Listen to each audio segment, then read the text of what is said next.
Assalamualaikum warahmatullahi wabarakatuh. Perkenalkan, nama saya Muhammad Triagung, NIM 11870700060 dari jurusan Teknik Elektro, Fakultas Sains dan Teknologi, UIN Sunan Gunung Jati Bandung.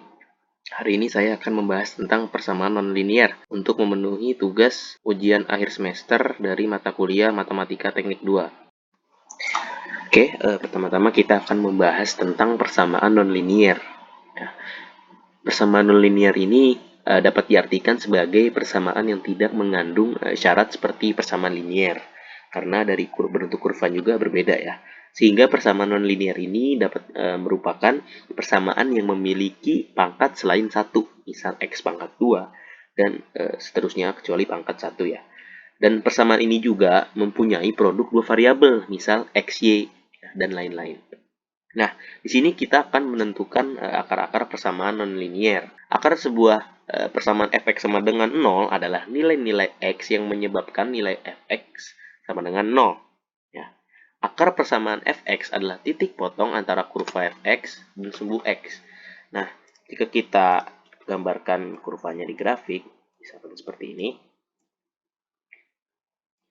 Nah, ini ya merupakan akar-akar persamaan nonlinier ya, yaitu ketika adanya titik potong antara kurva fx dan sumbu x. Ini misalkan sumbu x dan ini adalah sumbu y kan ya. Nah, sini ada grafiknya ya biar lebih jelas. Nah, di sini menunjukkan adanya kurva yang berbentuk persamaan nonlinier ya. Memang dalam penyelesaian persamaan nonlinier ini diperlukan akar-akar persamaan nonlinier, di mana akar sebuah persamaan nonlinier itu fx sama dengan 0 merupakan nilai x yang menyebabkan nilai fx sama dengan 0 ya. Sini bisa dilihat ya. Jadi dari akar persamaan nonlinier ya. Nah, di sini ya, kita lihat di sini ada 4 ya, ada 4 akar persamaan nonlinier ya dari kurva fx. Nah, sedangkan ini dia. Jika pada persamaan nonlinier itu kurva berbentuk melengkung, nah berbeda dengan linier yang berbentuk lurus seperti ini. Ini kurva dari linier, persamaan linier, dan ini persamaan non-linier. Oke, sini ada pengantarnya ya. Penyelesaian persamaan linier mx plus c sama dengan 0, di mana m dan c adalah konstanta, dapat dihitung dengan rumus seperti ini ya. Dan contoh sederhana dari penentuan akar persamaan nonlinier adalah penentuan akar persamaan kuadratik secara analitik. Penentuan akar persamaan kuadratik dapat dilakukan dengan persamaan ini, ya. Atau juga bisa, sini bisa dilihat penyelesaian persamaan kuadrat x kuadrat ditambah bx ditambah c sama dengan 0 dapat dihitung dengan rumus ABC, atau bisa dengan juga dengan rumus pemfaktoran. Ya. Oke. Nah, metode numerik memang dapat digunakan untuk menyelesaikan masalah yang lebih kompleks ya. Untuk mengetahui apakah suatu persamaan nonlinier memiliki akar-akar penyelesaian atau tidak, nah maka diperlukanlah dua metode ini ya. Memang metode ini ya, metode tertutup dan terbuka diperlukan karena untuk mencari fungsi-fungsi linier yang cukup kompleks. Jika bicara dengan garis lurus, fungsi kuadrat ya dapat dicari dengan rumusnya. Tapi dengan polinom order 3 atau dengan fungsi logaritma atau dengan fungsi eksponensial, maka dicari dengan metode tertutup atau terbuka ini.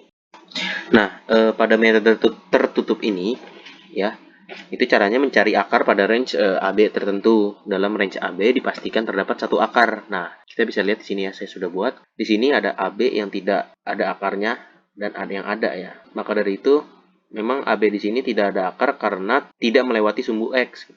Berbeda dengan AB yang ini. Maka ini memang dipastikan memiliki akar ya. Akar, dan ini tidak. Gitu. Maka dari itu, hasil dari metode tertutup ini memang selalu konvergen. Disebut juga metode konvergen. Nah, arti konvergen itu memang karena selalu menemukan akarnya gitu. Berbeda dengan divergen sebaliknya. Dan pada metode terbuka ini diperlukan tebakan awal. Karena apa? Karena pada metode terbuka ini bisa juga tidak si persamaannya tidak melalui sumbu X gitu. Jadi diperlukan tebakan awal. Ya, sini xn dipakai untuk menghitung xn plus 1. Hasil dapat konvergen atau divergen. Nah, oke, teoremanya ya. Nah, di sini tadi sudah dijelaskan ya mengenai akar-akar. Nah, bagaimana sih syarat agar terdapat akar gitu? Nah, syaratnya ini. Jadi FA dikali FB itu harus kurang dari 0. Nah, jika kita lihat di sini ya. Nah, nilai A di sini bernilai positif dan FB di sini negatif. Maka dari itu, jika dikali, maka hasilnya kurang dari 0, maka mempunyai akar pastinya. Seperti itu. Nah, berbeda dengan yang ini, ketika FA dan FB-nya sama-sama bernilai positif, maka hasilnya pasti lebih dari 0. FA dikali FB lebih dari 0, maka tidak dapat dikatakan terdapat akar ya, karena memang pada kurva ini tidak melewati 0 sumbu X. Jadi tidak memiliki akar seperti itu. Oke. Nah, untuk mencari persamaan nonlinear ini terdapat dua metode tadi ya, tertutup dan terbuka. Nah, pada metode tertutup ini terbagi menjadi tiga metode, yaitu ada metode tabel, metode biseksi, dan regula faksi. Dan pada metode terbuka ya, ada metode iterasi sederhana, Newton-Raphson, dan metode secant. Oke, pertama ada metode tabel ya. Di sini metode tabel itu memang termasuk yang paling sederhana karena secara logika itu mudah gitu ya. Nah, metode tabel ini dimana untuk X di antara A dan B dibagi sebanyak N bagian dan pada masing-masing bagian dihitung nilai Fx sehingga diperoleh tabel seperti ini. Nah, jika digambarkan, nah misalkan di sini ada 1, 2, 3, 4, 5, 6, 7, N misalkan. Maka kita cari, ini kan merupakan Fx ya. Maka kita di sini Fx.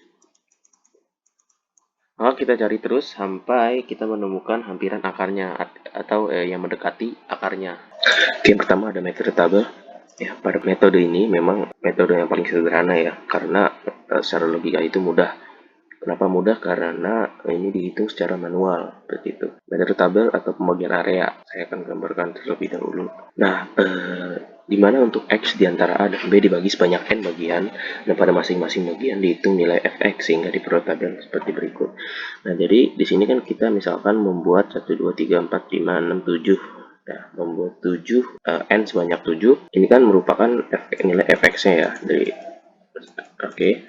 Nah, kita cari sampai Fx ini mendekati akar atau hampiran akar gitu. Walaupun sebenarnya ini tidak saling bersinggungan ya. Jadi kita mencari yang paling mendekati akarnya. Oke, dan ini adalah algoritma dari metode tabel ya. Bisa teman baca sendiri bahwa ini akan mudah ya, karena memang sederhana gitu cara perhitungannya. Oke, sini ada contoh dengan metode tabel ya. Biar tidak bingung, langsung kita lihat contohnya.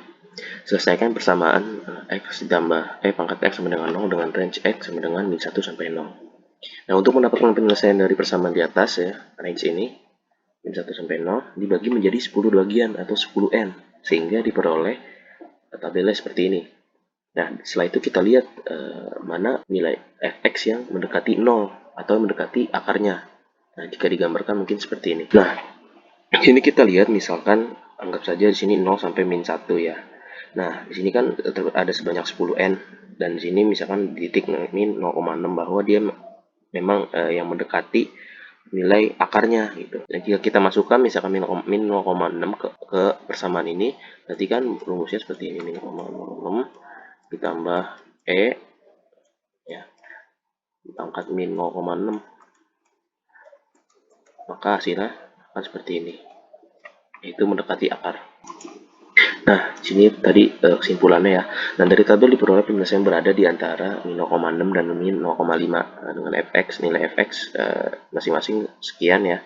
Nah, memang yang mendekati itu kan di antara 0,1 atau min 0,05. Nah, kita ambil yang paling mendekati 0 yaitu min 0,05, yaitu ketika X-nya min 0,6. Nah, di sini jika dibuat lagi yang paling terdekat ya, misalkan. Nah, di sini ada X min sama dengan min 0,57, dengan jika dimasukkan nilai X ini, min 0,57 ini ke persamaan, maka hasil Fx-nya akan lebih mendekati ke akar gitu, 0,0047. Maka inilah hasilnya.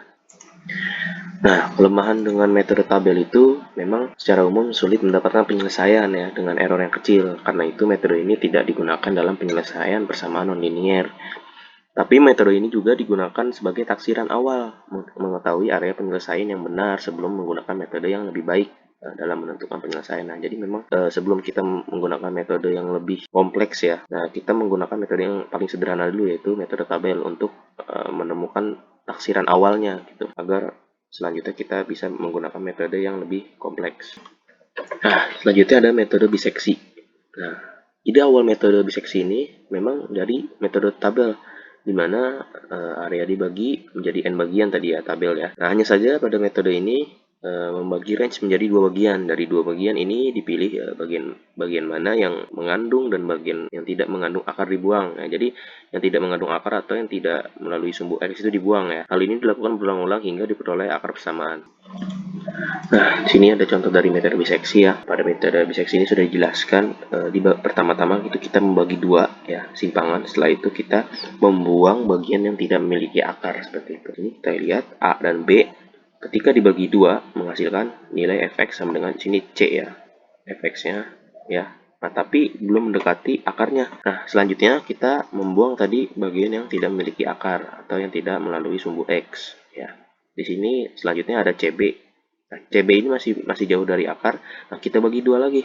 Ya, di sini. Nah, maka hasilnya di sini ya. Kita anggap sini C1. Dan C1 sampai B dibuang karena tidak ada akar di dalamnya.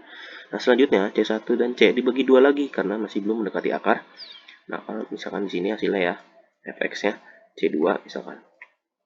Kita lihat sini C2 dan C tidak memiliki akar. Kita buang lagi. Terus sampai mendekati misalkan sini C2, C1, di sini ya, ada C3 misalkan. Ya, C1 sampai C3 tidak ada akar, dibuang lagi karena tidak melewati ya. Nah, sini C3 sampai C2 dicari terus sampai mendekati akar ya. Nah, di sini ada penjelasan mengenai metode biseksi ya. Untuk menggunakan metode biseksi, terlebih dahulu ditentukan batas bawah A dan batas atas B, kemudian dihitung nilai tengahnya. Jadi sudah dijelaskan pada penggambaran sebelumnya, jika kita menemukan A dan B, lalu kita bagi dua ya. Nah, setelah itu kita mencari lagi bagian mana yang tidak memiliki akar. Seperti contoh sebelumnya, C sampai A itu tidak memiliki akar ya, karena tidak melewati sumbu X. Maka kita ambil bagian B dan C. Ya, setelah itu dibagi dua, setelah itu dicari lagi mana yang tidak memiliki akar dibuang, dan seterusnya sampai mendapatkan hasil yang mendekati dengan 0. Nah, dari nilai X ini diperlukan pengecekan keberadaan akar. Secara matematik, suatu range terdapat akar persamaan bila FA dan FB berlawanan tanda atau dituliskan FA dikali FB kurang dari 0. Jadi memang nilai FA dan FB ini harus berlawanan arah, maksudnya ada positif ada negatif. Agar hasilnya negatif gitu atau kurang dari 0. Jika selain itu misalkan FA dan FB bernilai positif, maka kan hasilnya pasti akan lebih dari 0 atau positif juga. Dan jika FA dan FB bernilai negatif ya, maka hasilnya lebih dari 0 juga positif gitu. Jadi tidak terdapat akar di dalamnya. Nah, setelah diketahui di bagian mana terdapat akar, maka batas bawah dan batas atas diperbarui sesuai dengan range dari bagian yang mempunyai akar. Nah, jadi range yang tidak memiliki akar dibuang. Kita meneruskan memasukkan rumus bagian yang mempunyai akar gitu. Nah, di sini juga ada algoritma juga metode biseksi ya, bisa dilihat oleh teman-teman. Nah, ini kurang lebih masih sama penjelasannya ya atau langkah-langkahnya pada slide sebelumnya tadi. Oke, di sini ada contoh dengan metode biseksi. Ya, selesaikan persamaan x pangkat min x plus 1 sama dengan 0 dengan menggunakan range x min 1 sampai 0. Maka diperoleh tabel biseksi seperti ini. Nah, jika kita gambarkan kurvanya, nah di sini bisa dilihat ya. Jadi kan pada metode biseksi ini memang pertama-tama kita membagi dua AB-nya ya. Di sini terdapat 10 iterasi ya. Nah, ketika min 1 dan 0 dibagi 2, itu kan hasilnya min 0,5 ya. Nah, setelah ditemukan x-nya min 0,5 terus dimasukkan ke dalam persamaan ini ya. Sehingga menghasilkan fx sama dengan ini ya. Dan a-nya juga min 1 dimasukkan ke rumus persamaan ini sehingga hasilnya seperti ini. Nah, langkah selanjutnya, jika pada keterangan ini berlawanan tanda, ini positif ini min, maka kita ambil yang sebelah kiri ya, berlawanan. Jika tandanya sama, maka diambil yang sebelah kanan ya. Kalian bisa dilihat di sini diambil min 1 sampai min 0,5 karena berlawanan arah. Nah, ketika di bawahnya iterasi kedua memiliki tanda yang sama ya, maka diambil yang sebelah kanan 0,75 sampai min 0,5 seperti itu dan seterusnya. Nah, ini kesimpulannya untuk metode biseksi di mana x sama dengan a plus b per 2 ya. Pada iterasi ke-10 diperoleh x sama dengan sekian dan fx seperti ini ya sangat kecil ya dan mendekati 0. Nah, untuk menghentikan iterasi dapat dilakukan dengan menggunakan toleransi error. Maksudnya, misalkan pada soal kita meminta fx ini sama dengan kurang dari min 0,00065 gitu. Jadi kan kita berhenti ketika fx sama dengan sekian gitu ya, sebelum yang ditentukan pada toleransinya. Atau iterasi maksimum. Misalkan pada soal juga meminta iterasi sebanyak 20 atau 30 gitu, kita berhenti pada soal yang ditentukan seperti itu. Nah, catatannya, dengan menggunakan metode biseksi dengan toleransi error 0,001 dibutuhkan 10 iterasi. Semakin teliti atau kecil toleransi errornya, maka semakin besar jumlah iterasi yang dibutuhkan.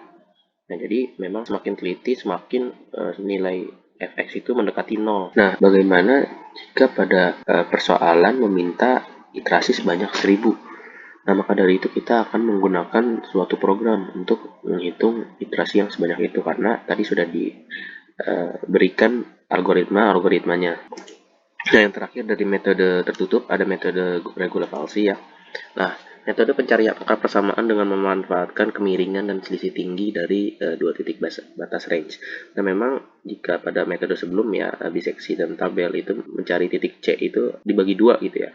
Nah, jika pada metode regula falsi ini menggunakan kemiringan dan selisih tinggi dari dua titik batas range. Nanti akan dijelaskan di slide selanjutnya ya. Nah, dua titik A dan B pada fungsi fx digunakan untuk mengestimasi posisi C dari akar interpolasi linear, dikenal dengan metode false position. Nah, ini dia gambarannya ya. Nah, jadi tadi kalau kita lihat pada metode sebelumnya itu dibagi dua ya. Misalkan di sini A dan B. A di tengahnya di sini gitu ya, menghasilkan C. Nah, akan tetapi jika metode regulasi tidak menggunakan ini, tapi menggunakan titik ya, A dan B ini, terus ditarik lurus sehingga didapatkan C. Ya.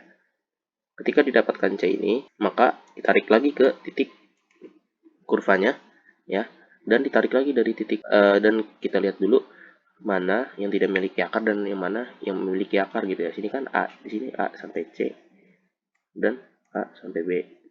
Yang tidak memiliki akar yaitu A dan C, maka dibuang. Ya. Setelah itu dibuat garisnya, setelah itu ditarik lagi ke sini. Anggap lurus ya. Nah, seperti itu. Nah, maka ditemukanlah titik C1 misalkan. Dan seterusnya ya, sampai menemukan titik terdekat. Nah, memang pada metode regul falsi ini akan lebih cepat gitu mencari konvergennya dibanding metode bagi dua seperti biseksi dan tabel. Nah, dan ini adalah rumus untuk mencari X atau nilai akar pada metode regula falsi. Nah, ini algoritmanya yang digunakan jika iterasi itu sangat banyak ya, 2000, 3000, dan seterusnya, maka digunakan algoritma. Dan ini contoh soalnya. Selesaikan persamaan XE pangkat min X plus 1 sama dengan 0 pada range X sama dengan 0 sampai min 1. Nah, di sini kita bisa lihat, pertama kan A, B nya ya, min 1 sampai 0. Setelah itu kita menentukan FA dan FB-nya ya. Menentukannya A dimasukkan ke persamaan ini. Saya akan coba cantumkan hasil perhitungannya, dan B juga masukkan ke FB. Ya. Setelah itu, setelah dicari ini AB, FA, dan FB, nah maka kita dapat masukkan ke rumus tadi X ya, sehingga hasilnya seperti ini. Nanti saya akan coba cantumkan juga hasil perhitungannya. Setelah X ditemukan, ya, kita mencari Fx. Dengan X ini dimasukkan ke persamaan ini. Ya, sehingga akan menghasilkan Fx sekian. Nah, nilai X di ini adalah akar ya. Jadi ini X ini akar dan Fx ini merupakan error, nilai errornya. Nah, bisa dilihat di sini bahwa iterasi sampai ke 20. Nah, maka ditemukan akar persamaan ya, X sama dengan min 0,56741. Nah, di sini tanda min ini atau positif nantinya itu harus dicantumkan ya, karena sangat penting ya. Dengan kesalahan atau error sebesar 0,00074. Nah, ini mendekati 0 ya. Maka selesailah ini metode tertutup ya. Tadi ada tabel, biseksi, dan regula falsi. Oke, ini adalah metode iterasi sederhana, yaitu bagian dari metode terbuka. Metode iterasi sederhana adalah metode yang memisahkan X dengan sebagian X yang lain sehingga diperoleh X sama dengan GX. Nah, sini ada contohnya ya. X min pangkat X sama dengan 0. Kita ubah, dipisahkan X-nya, dan ini dipindahkan ya, sehingga menjadi X sama dengan pangkat X atau Gx sama dengan pangkat X. Nah, Gx inilah yang menjadi dasar iterasi pada metode iterasi sederhana ini. Oke, contoh soal metode iterasi sederhana ya. Di sini carilah akar persamaan fx sama dengan x kuadrat min 2x min 3. Nah, ini kan kalau misalkan di dalam faktoran itu bisa x min 3 x plus 1 ya. Nah, di sini tadi seperti yang telah dijelaskan pada slide sebelumnya bahwa X ini kita jadikan GX ya, maka min 2X dan min 3 ini kita pindahkan ke sisi kanan. Jadi X pangkat 2 sama dengan 2X plus 3. Setelah itu, agar menjadi X, akar pangkat 2 ini dipindahkan ke kanan juga, sehingga menjadi akar 2X plus 3. Nah, pada tebakan awal, kita memiliki tebakan awal itu 4 ya. Dan nilai error itu 0,00001 yang mendekati nilai ini ya. Nah, pada nanti kita masukkan rumusnya n plus 1 dan pada sisi kanan xn gitu. Nah, perlu diingat bahwa perbedaan metode terbuka dan tertutup, bahwa pada metode terbuka itu mempunyai tebakan awal ya, sebesar 4, dan pada metode tertutup itu menggunakan selang pada awalnya. Nah, di sini kita bisa lihat ya, di notepad, nah ini merupakan x dan ini merupakan nilai errornya atau e ya. Nah, kita pertama kan kita masukkan n itu sama dengan 1 ya. Ya, 1, 2, 3 dan seterusnya. Ketika x sama dengan 1, maka hasilnya, nah sini x kita masukkan nilai tebakan awal 4 ya. Oke, 2 kali 4 ditambah 3 sama dengan akar 11 atau 3,31662 ini. Nah, dan nilai 0,683375 ini dari mana? Nah, itu dari nilai x sebelumnya ya, tebakan awal dikurang x yang pertama, x1. Jadi x1 dikurang x0, maka hasilnya akan 0,683375. Dan seterusnya ya, misalkan di sini kan sini x1 ya, sini x0 atau tebakan awal, di sini x2. Nah, x2 nanti dikurang x1 ya. Oh maaf, maksudnya sini n ya, n1, n2, n0 ya. Ketika n sama dengan 2, maka misalkan sini x pangkat, jadi x3 dengan 2x2 ya, ditambah 3 kita masukkan di sini. Nah, ketika kita masukkan sini x2 nya kan ini yang tadi kita sudah cari ya, didapatlah hasil yang ini gitu. Dan seterusnya, jadi setelah ini ketemu berarti untuk errornya yaitu 3,31662 dikurang 3,10375, maka menghasilkan error 0,212 dan seterusnya ya, sampai ditemukan hasil yang mendekati errornya ini. Nah, maka kita temukan di sini x-nya atau nilai akarnya 3,0042 ya, atau hampiran akarnya bernilai ini. Harusnya kan memang hasilnya 3 gitu ya. Nah, jadi bentuk grafiknya seperti ini ya, untuk kurvanya. Kita bisa lihat di sini ya, 2x plus 3 itu merupakan gx-nya. Dan pada garis yang berwarna hijau ini merupakan x-nya. Oke. Contoh soal selanjutnya di sini ada x pangkat 2 min 2x min 3 sama dengan 0. Nah, ini berbeda persamaan dengan yang sebelumnya ya. Tapi tetap sama caranya, kita menentukan tebakan awalnya dulu berapa dan errornya berapa. Oke. Nah, di sini kan kita langsung masukkan saja rumusnya ya, karena sudah ketemu ya. Jadi x n plus 1, ini ingat ya, ini merupakan x dan ini merupakan errornya. Jadi kita tinggal masukkan saja, misalkan x awalnya x0 itu sama dengan 4, maka x1 sini x2 sama dengan 3 per x1 min 2 ya. Dimasukkan berapa, nanti akan ketemu hasilnya seperti ini, sama seperti sebelumnya. Maka hasilnya akan mendekati min 1 ya. Nah, di sini bisa lihat syarat konvergensinya. Pada range I sama dengan S min H sampai S plus H, atau selangnya dari S min H sampai S plus H, dengan S itu merupakan titik tetap, maka disebut konvergen monoton jika nilai dari turunan pertama dari GX itu antara 0 sampai 1 dan disebut konvergen berisolasi, artinya naik turun gitu, errornya kecil membesar sampai kecil sampai ke 0 ya, itu saat keadaan berisolasi gitu ya. Maka ketika turunan pertama dari GX-nya itu min 1 sampai 0 gitu. Nah, di sini juga ada divergen. Ketika turunan dari GX itu lebih dari 1, maka disebut divergen monoton. Dan ketika turunan pertama dari GX kurang dari min 1, maka disebut divergen berisolasi. Nah, di sini ada contohnya ya. Ketika turunan pertama dari GX itu 0,1508 atau di antara 0 sampai 1 ya, maka disebut konvergen monoton.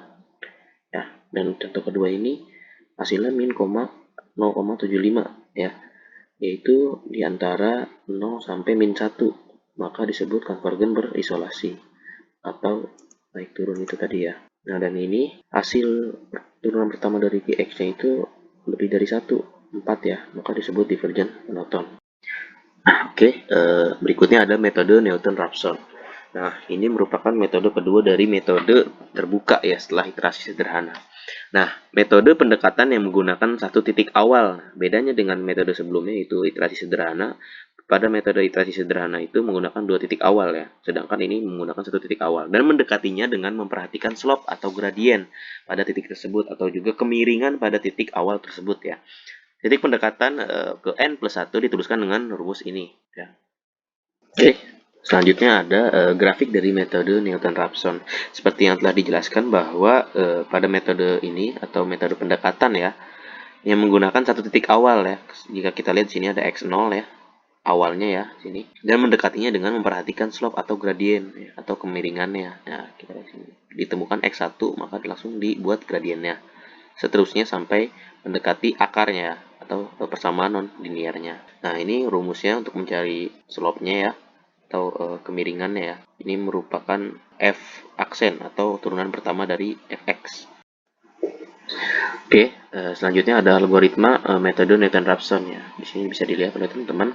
Pertama mendefinisikan fungsi fx dan sini f aksen ya atau turunan pertama dari fx ya. F aksen.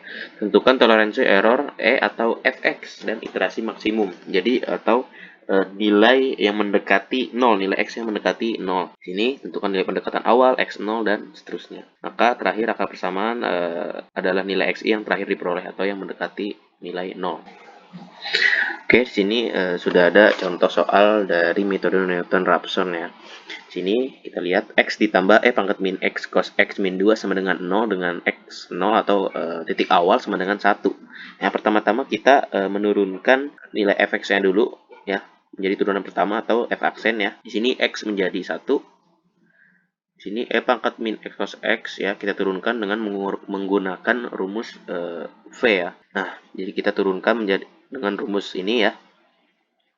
U aksen V dikurang U V aksen. Nah, kita bisa lihat di sini U aksen ya. Di sini berarti artinya pangkat min X diturunkan ya menjadi min pangkat min X. Karena di sini min X menjadi turunkan menjadi min 1 ya, menjadi min. Terus cos X tetap V ya, dikurang U tetap min pangkat min X V aksen. Nah, jadi cos X-nya diturunkan menjadi sin X gitu. Dan min 2 di sini diturunkan menjadi 0. Setelah ditemukannya fx aksen ini atau turunan pertama dari fx ini ya, yaitu dengan rumus UV ini, kita tinggal memasukkan x-nya, x awalnya yaitu 1 ini ya. Dimasukkan ke rumus fx dulu ya. 1 ditambah pangkat min 1 cos 1 min 2 ya.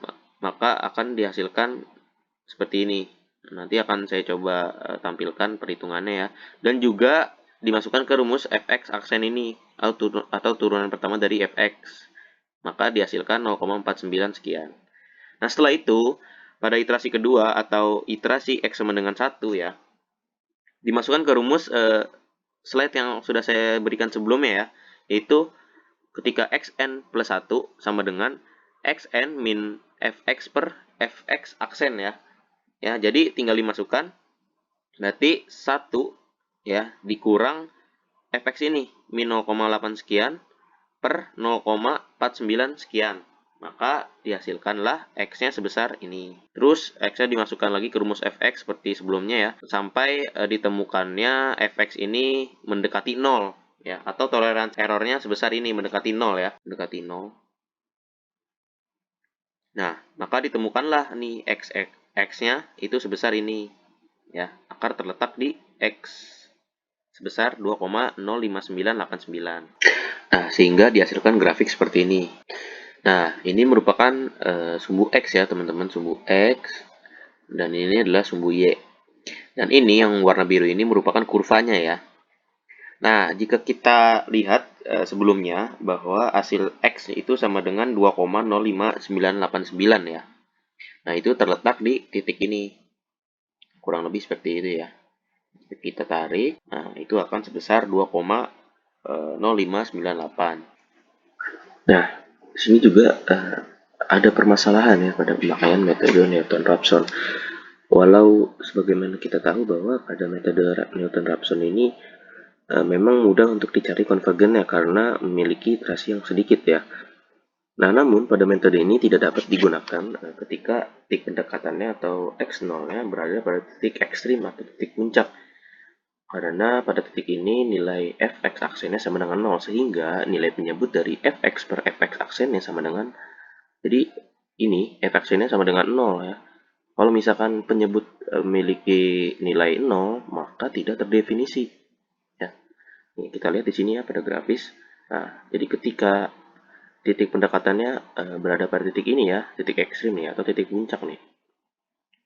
Nah, maka fx aksennya akan bernilai 0 sehingga tidak terdefinisi. Bila titik pendekatan berada pada titik puncak ya, maka titik selanjutnya akan berada di tak berhingga. Nah, ketika posisinya seperti ini, maka titik selanjutnya itu akan tidak tak terhingga ya.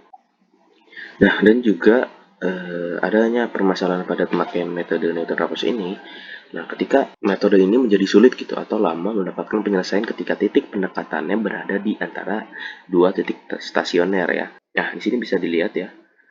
Titik pendekatan di antara dua titik stasioner atau tadi ya sudah dibahas titik ekstrim atau titik puncak yang tidak melewati sumbu X. Jadi bila titik pendekatan yang berada pada dua titik puncak ini akan mengakibatkan hilangnya penyelesaian atau divergensi, kebalikan dari konvergensi ya. Jika konvergensi itu kan dia terdapat akar di dalamnya. Hal ini disebabkan titik selanjutnya berada pada salah satu titik puncak atau arah pendekatannya akan berbeda begitu. Nah, di sini juga ada contoh grafik dari kurva yang tidak konvergen. Ya, mengapa tidak konvergen? Ya, karena tidak ditemukan penyelesaiannya ya. Kita bisa lihat di sini, ya, di sini titik awal x0 ditemukan ya di sini ya. Dan kita cari selanjutnya x selanjutnya ya, iterasi selanjutnya x1 dengan rumus tadi yang setelah dijelaskan ya, xn plus 1 sama dengan xn min fxn per fxn turunan pertama dari fxn ya atau fxn aksen, sehingga ditemukan titiknya di sini ya. Kita bisa lihat di sini tidak makin menjauh ya dengan titik penyelesaiannya atau solusinya atau akar-akarnya. Ditarik lagi ke sini menghasilkan x2 ya di sini tuh. Menjauh kita bisa lihat ya, dan seterusnya ya. Maka di sini kita lihat hasilnya itu divergen gitu, kebalikan dari konvergen atau tidak ada penyelesaiannya atau akarnya. Nah, sehingga sebenarnya dapat diakali ketika hasil yang sebelumnya tadi ya memiliki penyebut sama dengan 0 gitu. Nah, di sini bila titik pendekatan berada pada titik puncak, maka titik pendekatan tersebut harus digeser sedikit ya, agar tadi ya penyebut dari perhitungan mencari x-nya itu tidak sama dengan 0. Di sini xi sama dengan xi plus minus delta, di mana adalah delta itu konstanta yang ditentukan dengan sedemikian rupa ya. Dan metode Newton-Raphson tetap dapat berjalan tadi karena pada rumusnya itu tidak sama dengan 0 atau jadi terdefinisi lah. Untuk menghindari titik-titik pendekatan yang berada jauh, sebaiknya pemakaian metode Newton-Raphson ini didahului oleh metode tabel ya, sehingga dapat dijamin konvergensinya. Jadi dijamin adanya solusi gitu atau akarnya dari metode Newton-Raphson. Nah, di sini ada contoh lagi mengenai metode Newton-Raphson. Nah, di sini ketahui bahwa fx-nya itu sama dengan xe pangkat min x tambah cos 2x ya. dengan titik awal atau X0 sama dengan 0,176281. Ya, seperti biasa, pertama-tama yang kita lakukan adalah menentukan fx aksennya atau turunan pertama dari fx-nya ya gitu ya. Nah, sehingga menghasilkan seperti ini. Nah, tidak lupa juga ini menggunakan rumus UV ya, karena terdapat dua variabel di dalamnya. Ketika x0 ini atau titik awal telah ditemukan, tinggal dimasukkan langkah pertama ya, tinggal dimasukkan ke rumus fx ini dan rumus fx aksen ini, sehingga dihasilkan seperti ini ya hasilnya. Nah, setelah itu dimasukkan rumus ya pada iterasi kedua ini atau x0x sama dengan 1 ini ya. Dengan rumus tadi xn plus 1 sama dengan xn min fxn per fxn aksen gitu ya. Sehingga dihasilkan seperti ini. Nah, kalau kita lihat di sini memang pada fx atau toleransi error itu bernilai sangat mendekati 0 ya. Akan tetapi akarnya itu besar ya, 71365,2. Nah, padahal dalam range 0 sampai dengan 1 terdapat akar di sekitar 0,5 sampai dengan 1. Nah, untuk menghindari hal ini ya, sebaiknya digunakan grafik atau tabel sehingga dapat diperoleh pendekatan awal yang baik. Digunakan pendekatan awal X0 atau titik awal sama dengan 0,5. Nah, jika sebelumnya kan kita menggunakan pendekatan awalnya itu sebesar 1 ya, titik awal sebesar 1 sehingga hasil dari akarnya itu akan sangat jauh ya. Tidak seperti ini. Jika menggunakan pendekatan awalnya sebesar 0,5, maka ditemukan X-nya ini 0,9 gitu ya, tidak seperti yang sebelumnya. Dan toleransi errornya bernilai 0 ya. Di sini pas ya, bernilai 0 malah. Nah, sehingga menghasilkan grafik seperti ini ya. Nah, jadi ini yang dihasilkan ketika tadi kita mencarinya dengan X0 itu atau titik awal 0,5 gitu, sehingga bisa dilihat.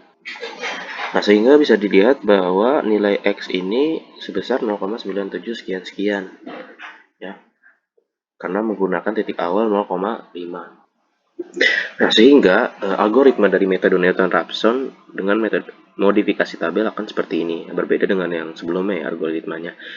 Karena di sini perbedaannya X0 ini atau pendekatan awal itu digeser ya. Jika yang sebelumnya tidak ya, karena tadi ada permasalahan jika X0 atau titik awalnya itu tidak digeser, maka penyebutnya bernilai 0 gitu, menjadi tidak terdefinisi. Maka dari itu adanya di sini algoritma metode Newton-Raphson dengan metode modifikasi tabel. Nah, ini merupakan metode ketiga ya dari metode terbuka, yaitu metode secant ya. Memang metode secant ini merupakan pengembangan dari metode Newton-Raphson karena ketika turunan fungsi fx-nya itu sulit dicari, maka digunakan metode ini ya. Di sini dituliskan metode Newton-Raphson memerlukan perhitungan turunan fungsi fx, turunan pertama dari fungsi fx ya. Tidak semua fungsi mudah dicari turunannya, terutama fungsi yang bentuknya rumit. Nah, maka dari itu digunakan metode secant ini. Turunan fungsi dapat dihilangkan dengan cara menggantinya dengan bentuk lain yang ekivalen. Modifikasi metode Newton-Raphson dinamakan metode secant, tadi sudah dijelaskan ya. Nah, ini adalah gambaran ya, grafik dari metode secant. Tadi belum dijelaskan bahwa pada metode Newton itu menggunakan satu titik ya, satu titik awal. Nah, sedangkan pada metode secant ini menggunakan dua titik awal ya. Ini. Nah, dan inilah rumus dari metode secant ya. Nah, jika dilihat pada metode secant ini, turunan pertama dari fx bernilai ini ya.